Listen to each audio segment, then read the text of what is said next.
The Gita. So now from all that I've told before, I am pretty sure that I've convinced you that worshipping of the Devatas are important because they control certain aspect of the Brahmanda and also your Pindanda. So for you to make that philosophical journey, you need their help, you need their blessings. Without that, you cannot do that. This is the view of the Vedas.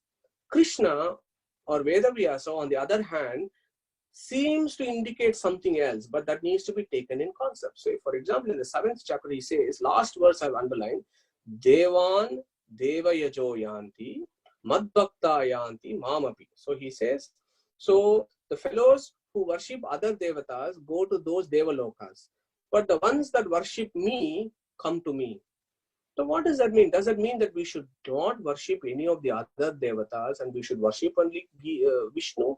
No, the understanding there is, as stated in Shvetashvatara Upanishad, our goal should be, we want to get rid of liberation, get rid of samsara and go to moksha. The Vedas are very clear. Who is it who can give you liberation and moksha? The Upanishads are clear. They say samsara moksha sthiti bandha hetu is that supreme Brahman. He is the one who can give you moksha. Nobody else can give you moksha. So he must be your final destination. But to reach him, you have to use his family. You have to use his family so that you sharpen up your faculties to move towards him. And why that is the case? So he says, Yada yada hi dharmasya glanir bhavati bharata. Whenever there is this thing, I come down to earth. But it is also, we all know that when Krishna comes down, where Vishnu comes down, he doesn't come down alone. He does not come alone. He comes with his family. Please remember that. He comes with his family. I know that there are certain schools of Vaishnavas that somehow seems to ridicule worship of other devatas. I would urge them to consider, please remember, when Vishnu comes down, he comes down with his family. In the Mahabharata, the very first verse, Narayanam Namaskritya Naram Chaiva Narottamam Devim Saraswatim Vyasam Tato Jayamudiraye.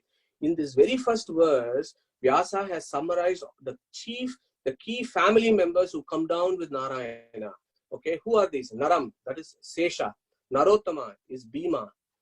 Devi, Rukmani. Saraswati, Bharati, Draupadi, Vyasam, who is incarnation of Krishna himself, Vishnu himself. They all come along with him. So at the same time, once his avatara is finished, they go back to him. In fact, the sequence is, if you look at Ramayana and Mahabharata, first all his family members descend on earth first, then he appears.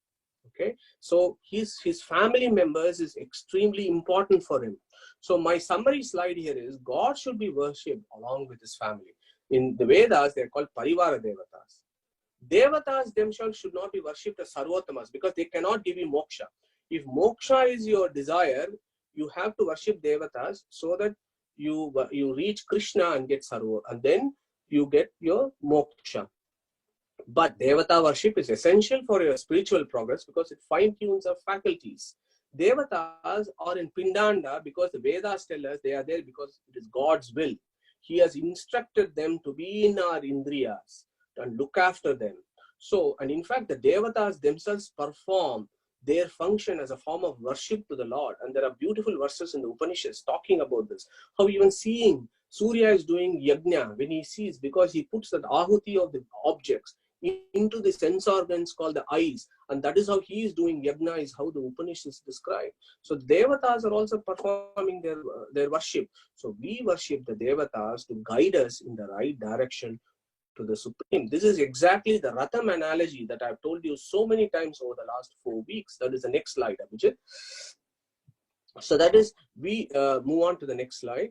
So so this is our situation. So we are this body, we have this chariot. So we need to move to the right direction. We cannot do this ourselves. We can't control anything in this world. This is the fundamental Vedic position. We need our devatas to help us to maintain our bodies so that we move in the right direction. And this is exactly what the Shodasha Kala Purusha discussion in the Prashna Upanishad is. The 6th question. That is the next slide, the final slide, Abhijit. So this is the whole philosophical discussion of Shodasha Kala Purusha. I always have the Shodasha Kala Purusha on one of my last slides, but I never got time to spend more time on it. But never mind. What basically it says is The Jiva is the 16th entity. It is surrounded by 15 fences, material fences. So the Jiva has to shed the 15 fences, move towards Lakshmi, who is our mother, and she lifts us and gives us to the Father, who is Vishnu. So Lakshmi is our mother who lifts us and gives it to our Father, who is number 18.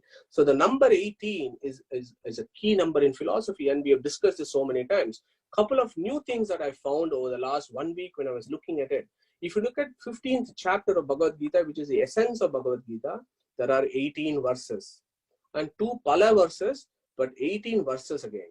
There are 18 verses, 18 parvas in Mahabharata, 18 chapters in Bhagavad Gita. 15th chapter has got 18 key verses. There are 18 days of Mahabharata battle. There are 18 Akshohinis. There are 18 Puranas. And here is another point that I found recently. In Sabarimala, there are 18 steps to reach Ayyappa. Okay. Now, Ayyappa is a very interesting Devata because he does not come in the Vedic pantheon. He somehow doesn't appear in the Vedic pantheon, but still in India, there is a lot of Shraddha and devotion towards Ayyappa. And again, when you look at Ayyappa, the 18 steps is what you need to climb before you reach Vishnu, before you reach Ayyappa. So there are lots of analogies with 18 numbers. So finally, what I want to do is, the mantras that I recite before I start this talk is essentially this. When I say Badram Karanebihi Shruniyama Devaha means, Karana means what? Your ears. Shruniyama means to listen. Badram means auspicious. So what I am praying before I give this talk is, oh God, please make sure that I can use my ears to hear the right things. Let me use my speech to speak the right things. So in that, what I'm saying is, I'm not just saying God, I'm saying, oh Chandra, who is the Abhimani Devata of my ear, please look after my ear, make sure I hear the right things. And I'm praying to Ganesha and saying, oh Ganesha, who is the Abhimani Devata of Akasha, make sure only the right speech, right sounds hit my ear. And that is how the contemplation should be. And that exactly is what Dhruva has done. If you remember Dhruva's story, and again, I usually say that Yo antaha pravisha mama vacha imam. So that is also the same prayer that Dhruva is doing.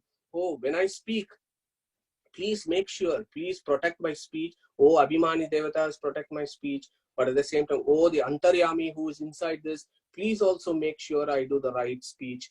I hear the right things and so on. So that is the summum bonum of what I have tried to convey today is the concept of Abhimani Devatas. Okay. God's parivara is important. Without God's parivara, we cannot make progress. God himself, Krishna himself, Vishnu himself has said in all the scriptures that if you neglect my family, I will be very unhappy. He has made it very clear. If you are doing puja, you do with my family. If you are worshipping me, always worship me with Lakshmi. And if you are worshipping other gods, always worship me as a family member of that. So that is how the Vedic philosophy has always been. So we need to bear this in mind before we become very sectarian about this and get into our own confusions and arguments.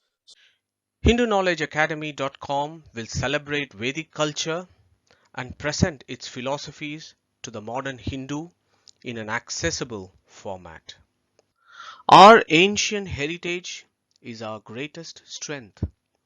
Through preservation and dissemination, together let us spread positivity in the world. Thank you for listening and welcome to Hindu Knowledge Academy.